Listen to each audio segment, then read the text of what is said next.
And welcome back to The Shift. We have our very first special guest, and I definitely mean special with this man because this is my guy, uh, Matt I thought Musico. an insult was coming. The insult was not coming, Matt. The insult was not coming. How about you let me finish the intro here, sir? All right, fine. But again, the shift, the revamped version of the shift with Francisco Rojas and Nick Earnshaw. Unfortunately, again, Nick wasn't able to make it today. Nick was really looking forward to this interview. But for sure, we'll have Matt on, many times in the future, and we'll be able to. Me and Nick will be able to interview Matt both. And he actually sent me some questions, so Matt will get some of his questions as well. But again, New York, unfortunately, a New York Mets beat writer slash MLB writer, Matt Musico, along with his other work we're going to get into later. Matt, it's wonderful to have you. Welcome to the shift. How does it feel to once again be the very first special guest on the show? Well, I mean, thanks for having me on, man. I mean, it's good to be back. It's nice to know that I'm still, the apple of your eye, and I still have the trophy on my mantle in the other room of being the first interview of your of the old version of the podcast. Now you have to send me another one. So Right. I'll definitely make sure to do that. Can I wait? Actually, I'll move this a little bit. Can you see in the? Where's my finger at? Can you see? Oh, there we go. You see that up there? Do you know what that is? I mean, I can't really. I see something that says champions. Is that Yeah. something for like the 2015 National League champs? 2015. They were awful then. Oh, the Mets. Here we go. Can you see the red there? Then no, Yes, I that's can. 2009 National League Oh, champs. 2009. Okay. I was Yes. gonna say it looks like. I mean, I can't really tell the design, but it looks like I don't want to say old, but like older. Like Right. these days, like we think of like 2005 as yesterday, but when you look at clips, you're like, oh, that looks like Yeah, it was 25,000 years ago. I was like 10 years old. That's the last time. No, that's not the last time. I lied. I'm not going about to do that to the Mets. 2015 National League champions, but 2022 National League champions, a little more recent. So I'll take that over, over the New York Metropolitans. I'm sorry, Matt, but I mean, as would I. I would also take that. yeah, sorry. It's you're not able to have that. But Matt knows how these things go. He's coming into a bit of a war here as a Mets fan. That's how it goes. He understands how it goes. Speaking of those New York Metropolitans, I want to start by like just just off the bat, what's your like general feel right now? Because you guys obviously lost Edwin Diaz. Look, even me as a baseball fan, obviously it sucked to see World Baseball Classic. He gets hurt in the celebration. Jose Quintana was supposed to be a big part of this rotation. Not going to be a part of the rotation for at least 2 to 3 months. Yeah, I think Um, July is like earliest. yeah, Maybe he could start even throwing again. I think it's something like that. yeah, not a good thing if you're a Mets fan. I know you wrote an article recently, this morning, I think, talking about what the rotation is going to look like. Brendan Nimmo almost looked like he had a really bad injury. Thankfully he will be ready, right, for week one. Yeah, I think so. I don't know if anyone has said anything officially, but the plan was for him to work back this past week and then play over the weekend, which he did, and he's playing in the inter squad game today. So I'm pretty sure I'd be shocked if he's not ready to roll. Okay. So we have Nimmo. Nimmo looks like he's fine. So good thing there. But to me, one of the more underrated leadoff hitters in baseball. And especially, coming from a Phillies fan, again, it really had to muster that up. And, we're going to get into my top five in the NL East later, Matt. It kind of had to fight some pain there as well. But here I am, Matt. But no, in all seriousness, so with all that being mentioned, with the Mets, what's the general feel like? How are you feeling about the Mets coming to the season?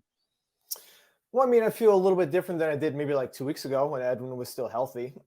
But I mean, I think it's hard not to feel optimistic regardless of what team you are right now. I mean, it's a clean slate. If you can't be optimistic at this point of the year, then why are you a baseball fan? But still, like I'm excited off of the momentum they created last year. I mean, for years and years, the Mets were always this MLB punchline of, they were like the butt of jokes all the time because of the Wilpons. And last year, yes, didn't go how they wanted. They exited much sooner than they wanted in the postseason. But There weren't any huge scandals. They won a crap ton of games. Like you could tell, like the vibe is different, and like people are starting to view the Mets differently. Like actually take them seriously, really. So excited to see them continue to build on that. It's a process, and 2021 was kind of like the usual, what show with the Mets, even though Steve Cohen was in charge and they made some big moves. But once Buck came in, like everything kind of started to change. They got some stability at the manager. Billy Epler gave him stability in the front office. So yeah, man. I mean, I'm excited. I mean, it's going to be great, especially after the World Baseball Classic, to have meaningful baseball back. It's not going to be that intense, unfortunately, for a little while, but still, knowing that things start to count and everyone's starting to work towards something officially now, it's awesome. I mean, it's finally starting to get warmer here in Connecticut. The sun's out. It's life starts to make sense again. Baseball's back. Yeah. Being in Connecticut, were you a fan of the Yukon Huskies at all? Any? I mean, I appreciate them, I suppose. But Right. I mean, I grew up a North Carolina fan. Oh my God. You never told me that. I'm a Duke fan, right? Why I found out on Twitter. Yes. Right. I mean, I'm not just necessarily as diehard as I used to be. It was because I was a 90s kid. I loved the Bulls and Michael Jordan. That's how I got into it. And then it kind of just stuck with me through college and stuff. But my wife actually went to UConn. So, I mean, okay. She's like, mildly happy about it, but she's not too much of a basketball fan. Okay, well, that was just a gut punch right there, man. I don't. It doesn't matter that you aren't a diehard fan anymore. Oh my gosh, what is going on here? Why did I have you on, Matt? Oh my gosh. I can leave at any moment. It's fine. Don't do that, because I'm the solo for the entire today's show. So let's get to these Mets. We mentioned there. With Edwin, you said you didn't feel as good as you were a couple of weeks ago. What's the general, I guess, what's your ideal? How do you see this working out for the Mets? Obviously, it looks like they're probably gonna try some things out. I know you got David Robertson back there. You got Ottavino. I'm trying to think of who else. I think you have Drew Smith. You have Brooks Raley as well. Brooks Raley. So. What's kind of, how do you see this, I guess, working out over the next couple of months? Are you nervous? Are you confident that, okay, we have Robertson, who's been around for a really long time. Ottavino has been an elite closer, in years past. He was last year. What's your, how do you feel about the closer position? Is it not that important? Would you rather it just be bullpen by committee? How are you feeling? Well, I mean, you can't replace Edwin. He's the best closer in baseball. I mean, his mere presence changes how the game gets played, especially when you get into the later innings. So it's impossible to replace someone like that. When the Mets came into this offseason, they essentially had to rebuild their entire pitching staff. Before they picked up Carlos Carrasco's option, Scherzer was the only veteran starter guaranteed to be back. And I think Drew Smith was the only reliever with significant big league innings guaranteed to be back in the bullpen. So they completely remade their entire pitching staff pretty much. And obviously they built the bullpen around Edwin. That was the first big move that they made. But I wouldn't necessarily, I feel like I'm like in the middle, not like worried or confident, just kind of, I guess, like cautiously optimistic that it'll be okay, especially for the first few months. Robertson is not Edwin by any means, stretch of the imagination, but he does have significant closer experience. He's been in big games. He's played in New York before. Same thing with Ottavino. So, I don't think necessarily they're going to go with a committee type of approach, only because I think Showalter likes giving his relievers specific roles that they can expect coming into the ballpark each day. So I think it's probably going to be mostly Robertson. Ottavino will probably slide back into the eighth inning role that he had last year. And we'll kind of just see how it goes. And, there was no reason to panic over trying to replace Edwin right now because it's March. And the prices are going to be high for relievers no matter what time of the year, but especially high right now because no one is motivated to do anything. So I don't necessarily think the Mets are going to miss Edwin a lot. I think I saw this, somebody else said this on Twitter, I think around the time that it happened, so I can't take credit for this. And the Mets will miss Edwin in the regular season, but I think they'll be able to make it through just fine without him. Where I think they'll really miss him if he's not back is if they make the postseason and he's not around for the postseason. I think that's where You he's mean in gonna those big spots? that's where the absence is gonna be the greatest, because we saw it against the Padres. He came in like the sixth inning or something like that, got big outs, and we're able. I think it was the start. It was DeGrom's start or something like that. So not only just locking down the ninth inning, but being able to go more than 3 outs, being able to come in at different parts of the game depending on what the situation was. I think that's where they're going to really miss him a lot. Yeah, definitely no one like you said, no one can really replace Edwin Diaz. Maybe besides his brother. That's That'd be been a nice. name that's been a name that's been brought up over the last couple of weeks. How do you feel about that? Do you think that maybe they do this whole bullpen by committee thing? They're okay for the next 3 months. It gets them by. And do you think maybe Cohen? Obviously, he's not afraid. He wants to win. Yeah. How do you feel about that? Maybe go get his brother at the deadline. Maybe go get somebody else. Like, how do you feel about that? Well, I mean, they tried to at the last deadline. So, I mean, it's not something that they haven't already tried to kick the tires on. So they haven't, from what we've heard, I think what the Reds GM had said himself, nobody's reached out to him regarding Alexis after the Edwin injury, which makes sense because of the things we just said. But depending on how things go, I mean, I don't see why they wouldn't at least ask about it. It would be, they want a king's ransom in return. I mean, he's not even arbitration eligible till 2025. So we know the Reds aren't going anywhere, but at the same time, they're going to want to try and get as much as they can for any kind of asset that they eventually give up too. So I think a potential, I don't know if it was like a full package, but something that I heard was like, I think it was Alex Ramirez and Kevin Parada, the Mets' third and fourth prospects in their system. That's who they would potentially want in an Alexis Diaz deal. So it's like, okay, we think about that in July. We don't think about that in March. We don't need to do that right now, especially with the way that the pitching staff is set up.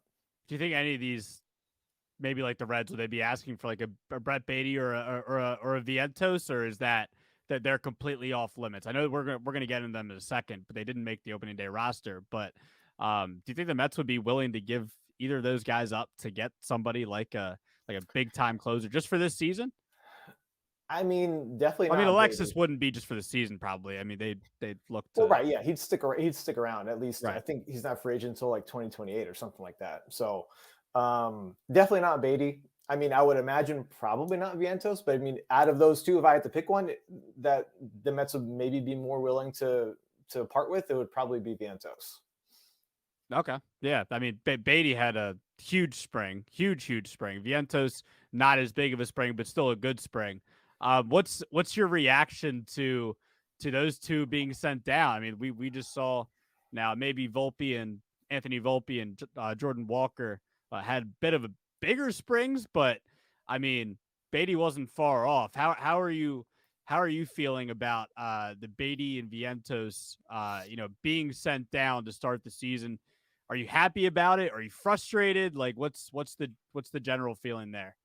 Well, I mean, I wouldn't say I'm frustrated because they essentially said at the start of spring that this was going to happen. So, I mean, it's not like it's not necessarily unexpected. It was a situation where you knew that they would have to force the Mets' hand. It's kind of like what Pete Alonso did in 2019. It was like essentially like his job to go and get, but he had to go and get it. He had a huge spring to eventually go get it and have a great first year. So that's a sense, like when I was thinking about a situation where Beatty and or Vientos are on the roster, like that's kind of what they had to do. When it comes to Beatty, I mean, I can see, I mean, it depends. Their situations are very different. They both played well, but one's a left-handed third baseman, one's a right-handed hitter who doesn't necessarily have a set position as well too. If I had to pick one of the two that had a better shot at making the opening day roster before Darren Ruff got DFA'd, was probably Vientos, just because of Escobar having a little bit of a longer leash at third base because he actually showed signs of life last year, unlike Ruff. But yeah, so I mean, I'm not necessarily happy about it, especially like the reasoning that you hear from executives on this type of stuff is just ridiculous. It's like for Beatty, Epler was saying something like, "Oh, they want to like work a little bit more on his defense." Like I think it was like his how he moves towards the ball is something that I read, and then something else was like he pointed to guys like Devers and Arenado and Riley having a certain number of games in the minor leagues before they landed in the big leagues for good. And it's like, okay, but like that's great and all. Like you can see like that's how they potentially view Beatty in the long term sense, but everyone's different. Like look at Volpe. He only had like it was like 26 games above double A or Yeah. something like that. Yeah. Everyone develops differently. And they're like those finishing touches on development can happen in the big leagues. Like I think if you ask anybody, it's pretty clear that Brett Beatty was the best primary third baseman in the Mets' camp this past spring. So but that's just the way the cookie crumbles. And it's also a numbers game. They're both optionable. You know, they're like Epler had said, they're only a phone call away. So I mean, it's not like they're going to be down there all year, which maybe Alvarez might, depending on how things go from an injury perspective. But they'll be back up soon. At least one of them will be, and hopefully both of them, depending on how things shake out. But at the same time, as Buck would say, if they're not up right away, it means that things are going well from a performance standpoint and injury standpoint with the big league squad. So it's kind of like, you're looking at both sides of the coin here. Yeah, and I mean, but on the other side, you could say, well, Escobar, he's a veteran third baseman. I mean, did he have a good year? I haven't looked at his numbers. Did he really have he was like okay last year, right? Yeah, well, I mean, like April to August, he struggled. In September, he got real hot. So I mean, like that's really like what props him up. Right. Yeah. So I mean, maybe you see what Escobar has in the tank here. Maybe he kind of has a bounce back year. But maybe if Beatty's playing well in I guess AAA, maybe you bring him up. Yeah. Yeah. Okay. I mean, Escobar is gonna be looking over his shoulder. That's just the way that it is. And he made some comments once he got back from the WBC about whether before he knew he was going to be the opening day third baseman. Like you could tell he's like kind of resigned. Like I was like, I don't know. Like he knows what Beatty did. He knows what he's done. And then he left and also didn't perform well in the WBC. So, I mean, he's not dumb. He knows what's going on. I mean, and he's probably just happy to be there to contribute in whatever way he can. So well, maybe that motivates him, right? I mean, if you said he struggled last year, there was a couple of years ago where I think he had like 30 plus homers for Arizona and led the league in triples. Maybe it motivates him. I mean, I don't see how it could be a bad thing, right? Maybe Epler knows what he's doing there. Yeah. I mean, absolutely. I mean, by sending them down to AAA, it still leaves all the options for them on the table. I mean, it kind of like kicks the can down the road on the ultimate decision that needs to be made. But at the same time, they know what they're getting in Escobar. And, by putting Beatty down, maybe they gain a little bit more service time or something. Not that I don't think they're necessarily doing it specifically for that. I think it's just the way that the roster was composed. But, there are some added benefits to that too. Okay. And before we move on to a little general Major League Baseball discussion, I want to talk to you about Jose Quintana. I know we talked about the bullpen there with Edwin and how that's gonna possibly shape out this year. Let's talk about the rotation, man. You don't have Jose Quintana here for at least until July, August. I know you mentioned to me he's not gonna really start throwing until probably July. He was big for the Cardinals at the deadline last year, and he's supposed to be a big acquisition for the Mets. They're supposed to they still have a very good rotation, but Quintana was supposed to, Mets might have had the best rotation in baseball. Now it's Verlander and Scherzer. In my opinion, if they're both staying healthy and they're both still have their best stuff, they're two of the best pitchers in baseball. I know you could probably agree with that. Now you get Kodai Senga coming overseas and playing in America and supposed to be really filthy. As a baseball fan, I'm excited about that. And then it was announced later today, earlier this morning. I know you mentioned in your article that David Peterson is a part of the starting rotation. And I believe Cookie Carrasco is the last one, correct? Yeah. Mm-hmm. Okay, so how are you feeling about this rotation minus Quintana? Can it do Verlander and Scherzer's past injury concerns concern you? I know Scherzer didn't really have them until last year, but he's not getting any younger.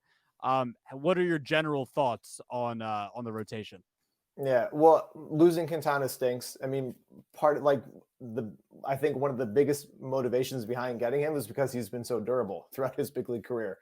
And then it's almost like ironic. You don't want to see anybody go down with an injury. And thankfully, he's overall going to be okay with the things that happen. But, you got this guy as like an innings eater, kind of like more so like replace the the role that Chris Bassett had last year, being that like resident innings eater, taking the ball every fifth day.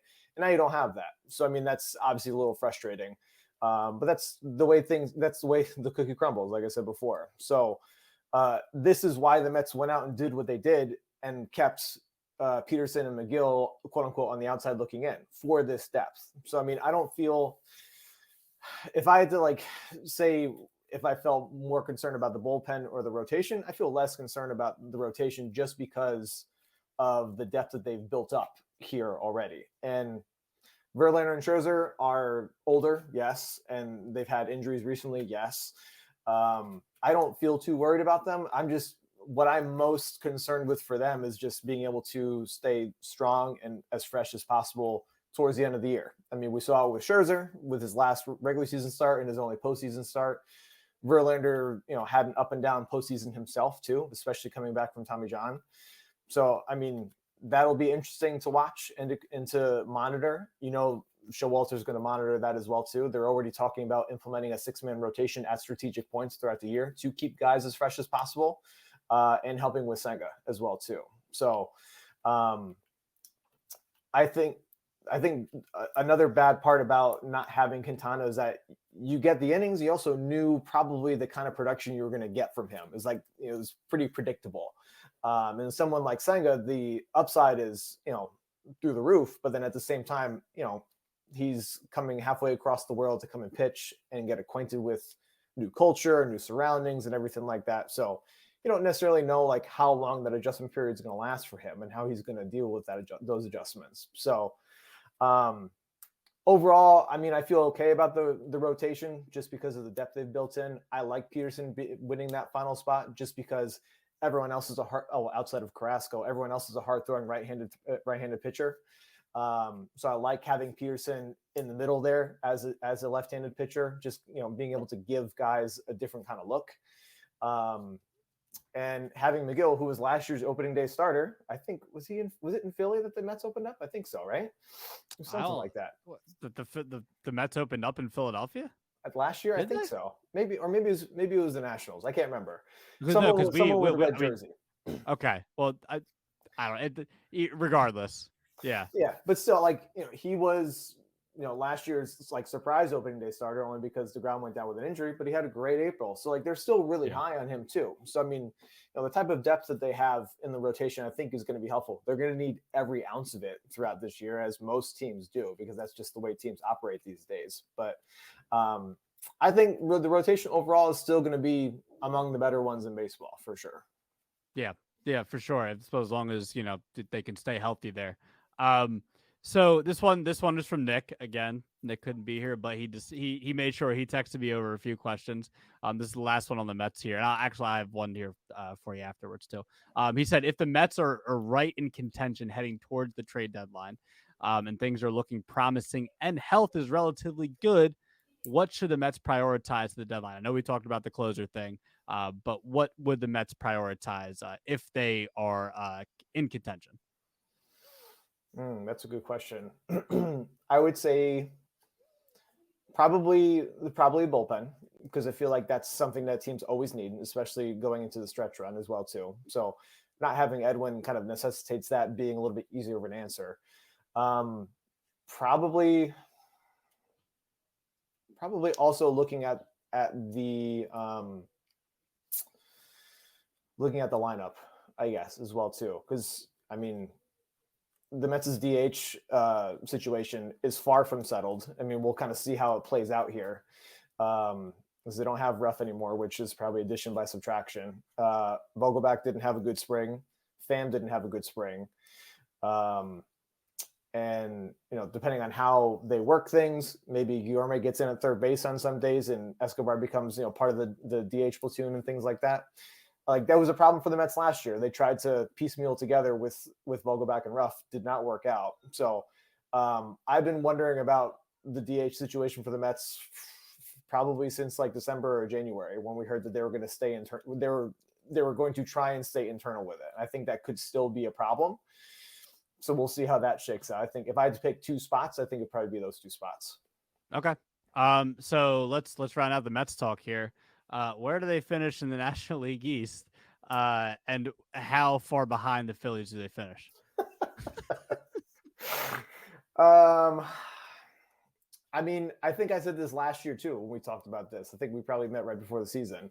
Um, I think though I think they finished second again, um, Okay.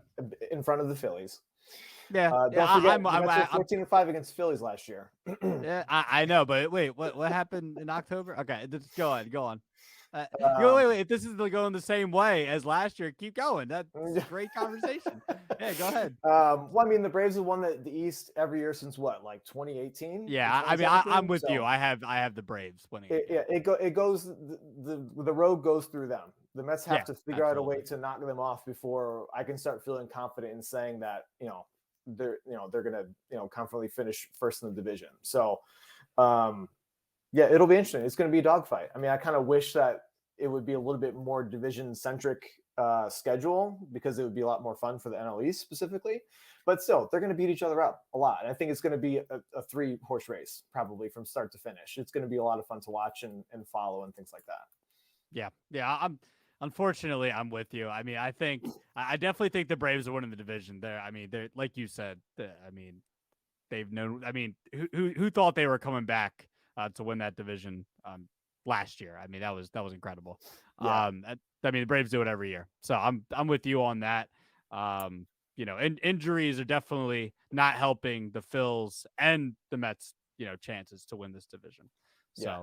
All right, so let's move on to a little general baseball talk. Obviously, we are less than a week away here. I mean, we are 3 or 4 days away from opening day. Man, let's start with the new rules. I think everyone's been talking about the new rules, but obviously we have to continue to talk about them. Um, Obviously, a big subject here. It's been the number one subject with Major League Baseball. In general, in mainstream sports right now, it's the biggest thing that comes up is the pitch clock and the shift and the bigger bases and all this stuff. I don't know, man. What are your general thoughts through spring training? Are you a fan of the? Let me ask you first. Are you a fan of the new rules? Yeah, I'm a fan. I mean, I haven't necessarily seen a lot of problems. I mean, like I've seen the growing pains and the bumps in the road that players have had, and I feel like I'm also sensitive to the hurdles that it creates, especially for position players. I feel like they're at a little bit more of a disadvantage than pitchers would be. Um, but I mean, I think in general, I think it's good for the game. And Gary Cohen said it in one of the few broadcasts he was on in the spring. It's like, in later game situations when things are tight, like, yeah, you do like the game to breathe a little bit.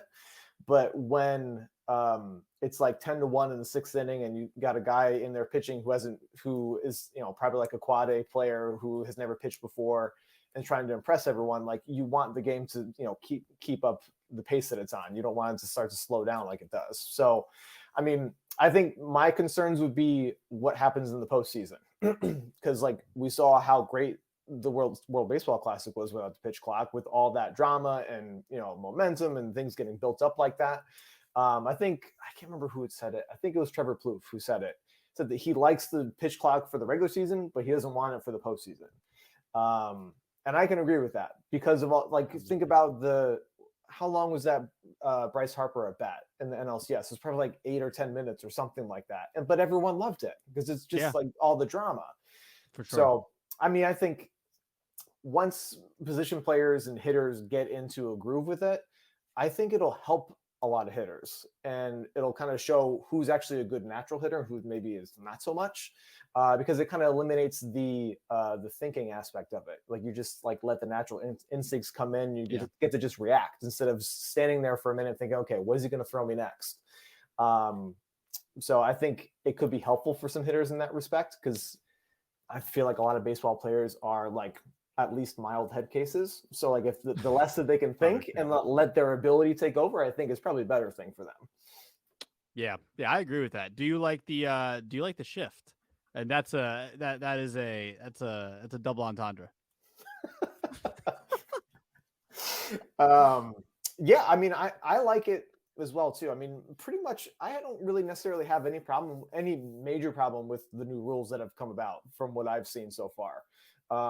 I like the limit on shifts because it allows players to show off their athletic ability a little bit more. I think it's funny to see teams already finding the loopholes and everything Yeah. as well too with the outfielders and stuff. So, What but was like the thing that's that just happened with Lindor yesterday? Wasn't it like a day or two ago with Lindor? Like, wasn't there a whole thing? What happened there? Jason Stark mentioned it. They were playing in Tampa, and I think like the inning before or something, they thought that the Rays had lined up illegally, so he lined up illegally. That's what you gotta It's love grown amazing. men being petty, right? Yes, we love it. Talk about the drama. You were talking about the drama with Harper's at bat, right? That's the drama we all want. Yeah, Drama yeah, within the shift. That's what we want. yeah.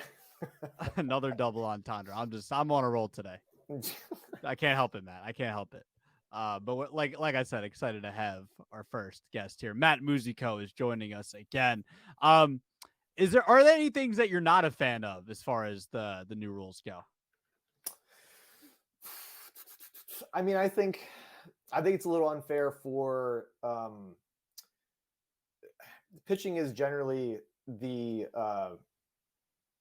like hitting is like disrupts the timing of pitching essentially. So it definitely feels like the pitcher isn't me myself. I was a first baseman and hitter. I was never really a pitcher, so I kind of always side with hitters in this respect. But it seems like they're at a little bit of a disadvantage, having to be in the box, up and alert by 8 seconds before they get penalized by anything. But then they have to be in there, but then the pitcher can just hold it for another 7-8 seconds until the clock runs out too. So I mean, we've seen a lot of pitchers take advantage of that. And it's going to take some getting used to for hitters. But I mean, I think the Players Association has talked about needing some small tweaks, and it's going to happen at some point. It may not happen right now or this year, but as they get more of a sample size, you can't just look at the minor leagues and say, oh, it's worked for them, it'll be fine. Like it was helpful to have all that testing there. But the big leagues and minor leagues are very, very different. Everyone's looking for a loophole in the big leagues. That's why they're in the big leagues. They know how to exploit things and rules and things like that. So there will be some tweaks that need to happen. But I think that's probably the one that kind of irks me the most. Okay. Yeah, I can definitely see that. I'm by the way, I'm in agreement with you. Like, I think once playoffs come, like I think they need to get rid of some at least the pitch clock. I mean, you kind of have to let these certain moments breathe. So I'm in agreement with you there. Next one, I'm gonna ask. I mean, people have been talking about it. The last 5 or 6 months. And I want to ask you specifically because the Mets have been linked to the best player on the planet, obviously, right now, Shohei Ohtani. He is set to be a free agent at the end of the year. Really? Look, man, I want to ask you as a baseball person, what do you think? Where do you think Shohei Ohtani ends up? A lot of it's been Dodgers, linked to the Dodgers, Mets, even maybe the Padres. I mean, can you see him coming back to the Angels? Like, is there any possibility? I mean, Trout signed a 12-year, $400 million. I mean, where do you see Ohtani ending up this next offseason? I think in my heart of hearts, I think he's probably going to end up with the Dodgers. It just seems like the stars are lining up for them. He is already familiar with the West Coast. He enjoys his privacy, which he would not get in New York. It's like close. I mean, it's as close as you can get in the major leagues to Japan. I think. I don't know how close Seattle is or if it changes or anything, but you know what I mean. And the Dodgers are a perpetual winner. Like, he wants to win very clearly. So, and especially after experiencing what he experienced in the WBC, like, he wants more of that. I mean, I think the Angels could potentially surprise some people this year. I mean, I've seen a lot of tweets about people talking about how their lineup is like crazy deep and their rotation is crazy deep. And, the Astros have gotten probably a little less strong than they have in recent years with like departures and injuries and stuff like that. So, I mean, there's an opportunity there, but I mean, as long as Arte Moreno is in charge of the Angels, I don't see how Ohtani wants to stick around, honestly. So, I mean, like, from the things that we've heard from him, and when he came over initially, he didn't even want to be anywhere near the East Coast. So that can change. I mean, he's been here for almost 6 years now. So, I mean, he's probably more comfortable in his surroundings and being on the East Coast than he was before. But still, I mean, it just seems like the stars are aligning for the Dodgers to make that big splash. And they do it every couple of years. Like, they kind of save up their pennies and stuff to do what they want to do and how they want to do it. So I feel like it's them, but I mean, I feel like the Mets will make a strong enough play to really make sure that the Dodgers pay a large amount of money to make sure that he stays on the West Coast. Definitely, 100%. Hey, so let's have a little fun here. Look, we were just talking about the Braves a second ago, Matt. We weren't talking about the Braves, and they were the first team to reveal this morning. I think there's like 5 to 10 teams somewhere in that range that are going to be dropping new City Connects this year. The Braves, man, you got. I know you're in agreement with me here. The Braves City Connect jerseys this year. How lazy can you get? You go from the retro white and blue, the Braves, the Hank Aaron era Braves jerseys, classic jerseys. I'll give them that. But all they did was go from Braves, the Superman Braves here, to the A on the top left or right of the jersey. Let's be real, Matt. They suck. Let's be real. Yeah. Just say it.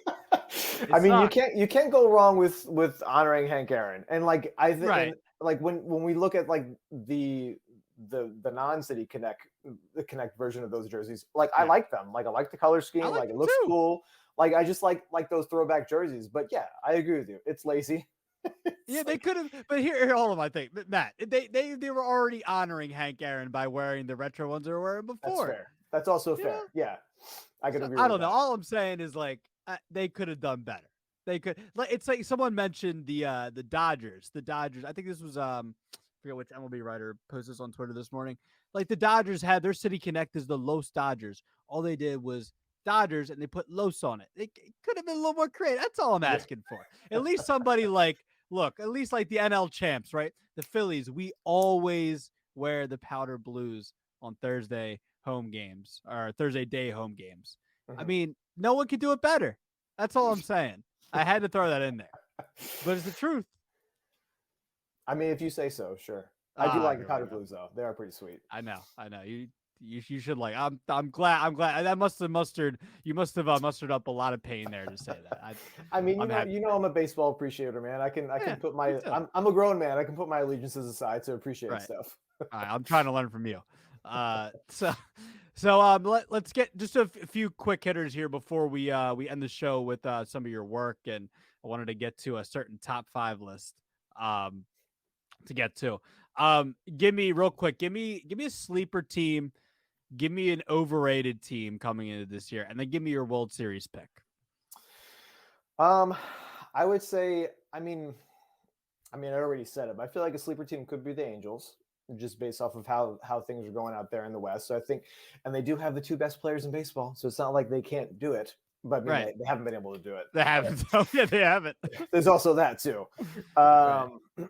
So I think they could be a sleeper for sure. As for a team that's overrated, I mean, I guess. I mean, they're probably going to win the Central, and they're probably going to be good anyways. But I feel like the Cardinals could be a little bit overrated. Because of the division that they play in. And yes, everything's more even this year, but still, it's like, you get to play, the Pirates and the Reds, just Pirates and the Reds, period. Let's just leave it at that. And depending on how things go, the Cubs as well too. So you get, that little bit of an extra boost compared to teams in other divisions, like the Dodgers and the Padres going at it with each other. And you could maybe even throw in the Giants is there too, like, on the lowest tier, and then also the NL East. So I think they're probably a little bit more overrated than, I think they're probably my pick for overrated team. Okay. I would agree there, especially after the Phillies spanked their butts in the wild card round last year. Give me your early World Series pick before we start the year here. Oh God. Well, I'll be a homer. I'm gonna go. Let's go Subway Series this year. Oh wow, look at you! I was thinking that last year. Mets in 6. Mets. Yeah, that was good. Now give me your real World Series pick. No, that's it. I'm good. You're a funny guy. You're a funny guy. Thank you. I'll do my best. Okay. You want to do one more? No, I'm just kidding. That's fine. Yeah, it's Mets Yankees. That's fine. Okay. Let's as we slide into some of your work. Mentioned Elite Sports New York earlier. Talk about that. Talk about what you've been doing lately. What kind of articles have you been writing? What is Matt Musico up to with Elite Sports New York? Yeah, well, I mean, Elite Sports New York, we like to shorten it to ESNY. I mean, we mostly just focus on New York sports, and our big four are the Jets, Giants, Mets, and Yankees. So, Mets and Yankees are our most popular topics. So, I mean, we've really been gearing up for opening day and ready for it to roll. As for me, I mean, I am more of our resident Mets person at the site. So, I mean, that's usually my focus. And outside of just baseball in general as well, too. So I do keep an eye on the Yankees also. But, and we just try and just find things that not every single person's writing, essentially, So like, what are people talking about? How do certain things that maybe don't directly impact the Mets or the Yankees or any of the other New York teams actually impact them indirectly?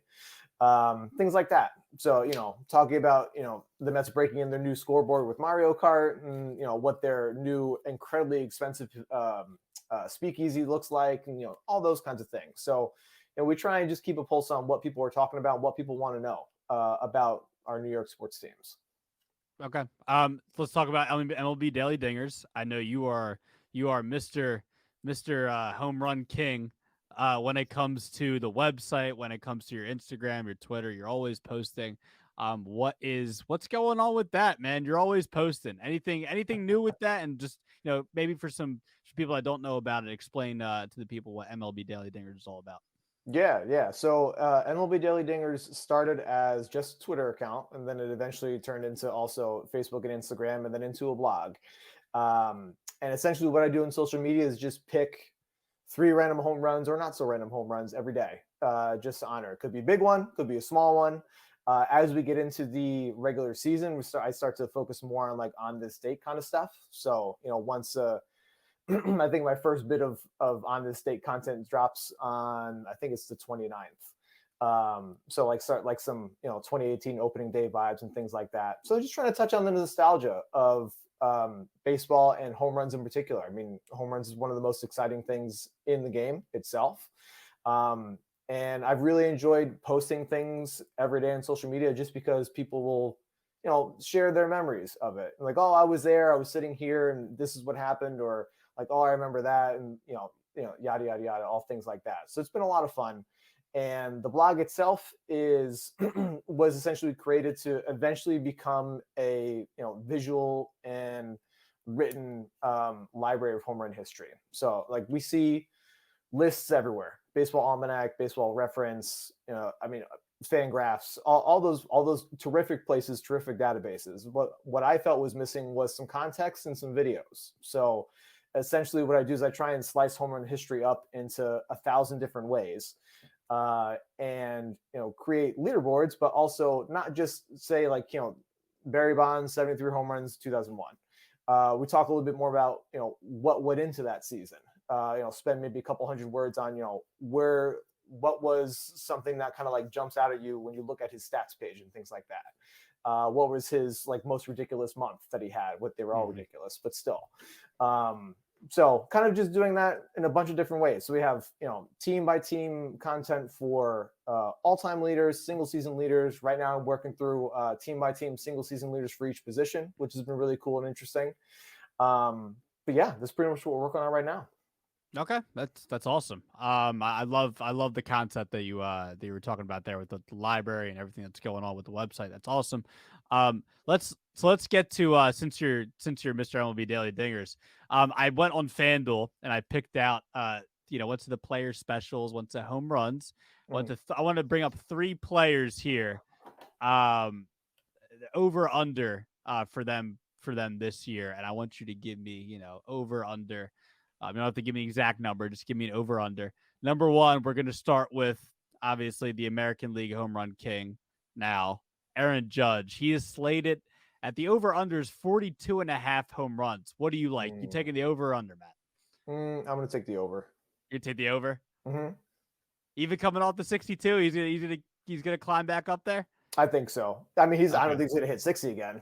Right. But I mean, even he's got 2 years of over 50 home runs. And right. I think was it 2021? I think he hit 39. Yep, So, I mean, so I think I think 42 and a half. It was 42 and a half. That's what it was. that's correct. Yep.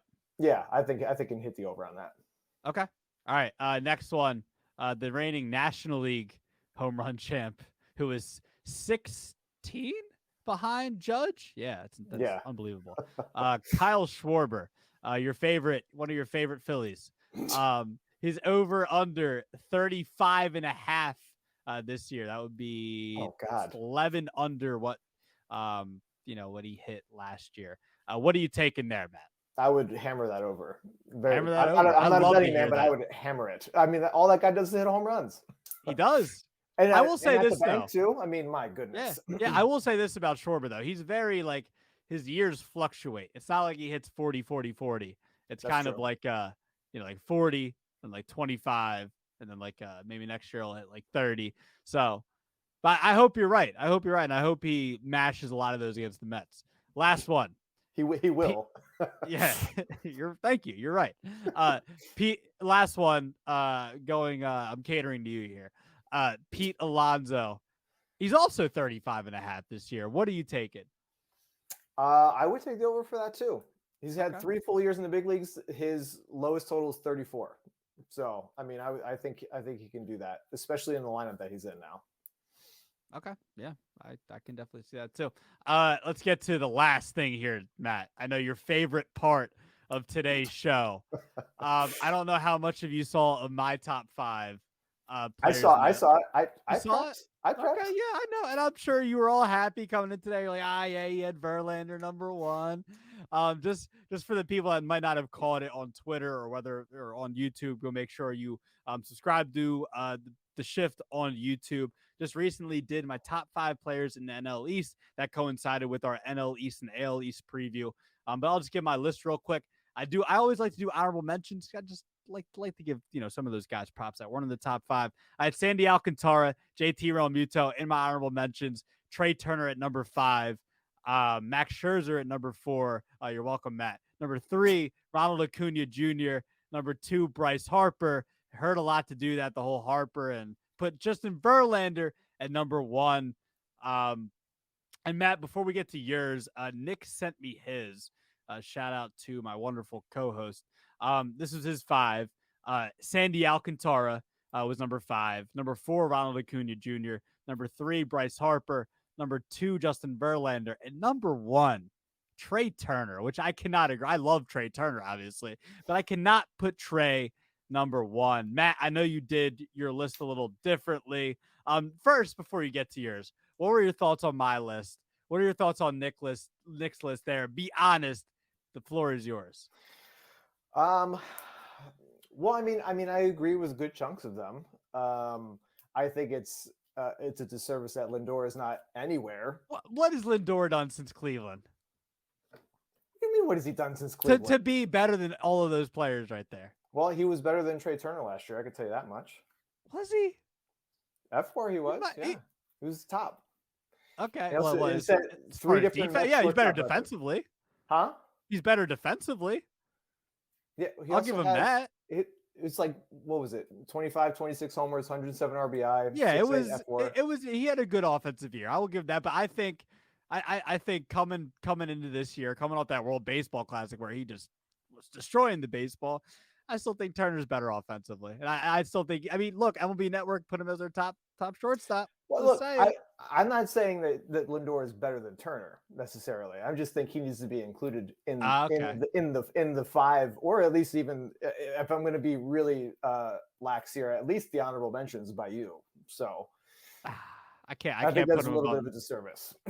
Okay. All right. What else do you got there? Yo, can you hear me? I can hear you. Oh, sorry. No, I was saying, what else do you think about the list? Anything else that stands out to you? I mean, you'll probably see it when I share my list as well too. But I mean, I think Austin Riley needs a little bit of love. I agree with that.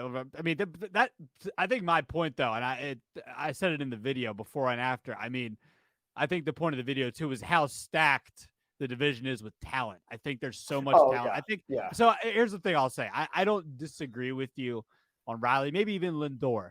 That I think there's just so much talent in the division. I think that speaks to how many elite players there are. I agree with you. Like Riley is a great player. And he could be on anyone's list. So I can definitely see that. So let's give me your list. I know you did your list a little differently. I want to hear it. Yeah, so I mean, and I told you this off the air too. Like, I don't like ranking players. I don't know why. It's just not my thing. It's not your thing. I usually shy away from it. So the fact that I even did this, I think, is probably a testament to how much I love you. Right. So you're welcome. I love you too. Go ahead. But like I said before, I was a former position player, so like it's hard for me to kind of be able to mesh pitchers and position players. So I made two lists because I get it. I'm the senior, so I can just do whatever I want. Essentially, is what we're coming at here. So, so I'm gonna go top to bottom. So my players, I had Turner first, so I agree with Nick. Oh, look at you. Which probably makes you a little sad, but so I had Turner, Lindor, Harper, Riley, and Acuna for top 5 position players. Wow, but man, is okay? Let me ask with the Harper thing. Is it the injuries? Yeah, I mean, part of it's the injuries. I mean, what I looked at was, I looked at overall value as one of the things. So like, Lindor, he made his debut in 2015. 2015 was Harper's first MVP season. So I took a look at that from there. So we take a look at, obviously the 2021 season for Lindor was not ideal by any stretch of the imagination, but still over 4 F4. It was one. Yeah. If we look at that, it was still it was among the top 10 shortstop seasons in Mets history, which is probably a testament to Mets history more than anything else, but still. But when we look at Lindor's career, the only time he didn't accumulate more than 4.0 F4 was the pandemic shortened season of 2020. As for Harper, he didn't do it. I think it was like 3 or 4 times. I can't remember if it was including the 2020 season or not. So Harper is definitely like an elite talent. I think he's probably going to be back sooner than maybe you think as well too this year too, at least from the things that I've seen and read. So, I mean, I think that could be interesting, and I'm kind of hoping that for my fantasy team as well too. But look at that. Look at you. But I mean, they're like right there. And I think it's more so, I think if Harper was fully healthy, he'd probably be ahead of Lindor, I think, in my eyes. Yeah, I just thought, Matt, I don't know if you said you don't really like the list and stuff. I don't know. Did you see any part of the ESPN's top 100 players? Yes. And I think Harper was 58. I think that was ridiculous. I don't care like what their reasoning was like, oh, well, he's not available coming into the season. And well, you got to take that into account. I'm like, but you know what you're doing. Like that's dumb. Like you're not going to rank one of the best players in baseball. It's like, come on. Yeah. It was a little low. I think like at least top 30, like that's, I can go there. They had Cole top 10, but like Cole ahead of Verlander. And I think we could agree there that shouldn't be. Yeah, I mean, the worldwide leader has its own issues. So, right, I agree with that. All right, give me your top 5 pitchers. All right, top 5 pitchers. So, I had Verlander, Wheeler, Alcantara, Scherzer, and Nola. Okay, interesting. Verlander, Wheeler. What'd you say? Verlander, Wheeler. What was the next 3? Alcantara, Scherzer, and Nola. Scherzer and Nola. Okay, I can respect that. Do you think? I don't think does the opening day starter really matter? Because Nola is once again the opening day starter for the Phils, not Zach Wheeler. I mean, I think doesn't, right? I don't really think it matters too much. So like guys who have that want to get to that next level. Like I think like somebody asked Verlander about it. He's like, nah, I don't care. It's like I just want to pitch. It's not like an ego crusher, Yeah, I mean, I think, and for guys that are like. I mean, especially, all of these guys on my list, at least they've all been around for a few years. I mean, I think Alcantara is probably the youngest one of the bunch. So it's like, or at least like from a service standpoint or service time wise, it's like they'll just want to like be on the bump, stay healthy, pitch every 5 days and get to October. I mean, that's really all they care about. And when it comes to Nola, like I remember he had a tough 2021 from an ERA standpoint, but then I looked at like his advanced metrics and I was like, oh man, like, like some tough luck. Yeah, Nola had a weird 2021. He would give you like 4 or 5 really good innings, and then he would give up a homer or 2 here and there, and all of a sudden, it looked like he had I guess from the overall, general numbers, it seemed like he had bad outings, blah blah blah. But yeah, 2021 was weird for him. Yeah. But Nola, I think maybe you could agree with me on this. Nola's been one of the better pitchers in baseball in, like, the last, like, 6 years. So yeah, he's actually going to face off against Jacob deGrom in Texas Yeah. opening day. Look at Just that. when you thought you escaped him, you get to see him on opening day. Sorry, we're gonna light him up. I But hope so. I'll ask you that just before we leave here. How do you feel about deGrom being in Texas now? Are you bitter? I feel like we've talked since then. Are you bitter about that? No, I mean, Seems would like a you lot of take Mets that fans money? were. I mean, I would certainly take that if I was in that position, and if it was. I mean, it was pretty. I mean, apparently there's like a real story for his departure and things like that. Because I guess there was a story out there saying that deGrom really thought he was going to be back with the Mets. So Mm-hmm. who knows what that real story actually is? But I mean, like, I mean, he took the money. He gets to spread out in Texas a little bit. Gets a little bit more privacy because he's not in friggin' New York. Yeah, So I mean, he's very I can't big blame him quiet for guy. that. I mean, like he's one of the best pitchers in Mets history, and it's like even Yeah. though like people are definitely still bitter about it, he's probably gonna get his number retired because he was that good. I mean, like I wouldn't be shocked if he got his number retired. Maybe not, probably, but I mean, like if you think about the run that he had, especially not being like when he made his debut, like Rafael Montero was the more like they paid more attention to him than deGrom, and then there's like Montero has got his career on track after that. But I mean, deGrom could be a Hall of Famer as long as he stays healthy. Yeah, I agree with that. All right, Matt. It has been a pleasure to have you on today. Yeah, thanks, man. Appreciate it. Yeah, that was a lot of fun. Just real quick, where can they find you on social, Twitter, and all the other good stuff? Yeah, find me on Twitter for me at Musico8, and Daily Dingers is at MLB Daily Dingers, both on Twitter and on Instagram, and Elite Sports NY on Twitter and on Instagram as well too. Cool. All right, thanks again, man. We will talk soon. Yeah, man. Happy opening day. Cool. Yeah, you too. All right, thanks for listening, everybody. I will have a short video out soon. Obviously, we'll have this podcast out on all platforms: YouTube, iHeart, Apple, Spotify, all that good stuff. So talk to you guys soon. Happy opening day, opening week, people. We'll talk about opening week, opening day, all that stuff very, very soon when Nick is back and feeling good, which he will soon. So yeah, that's gonna do it for me and Matt. We'll see you guys later.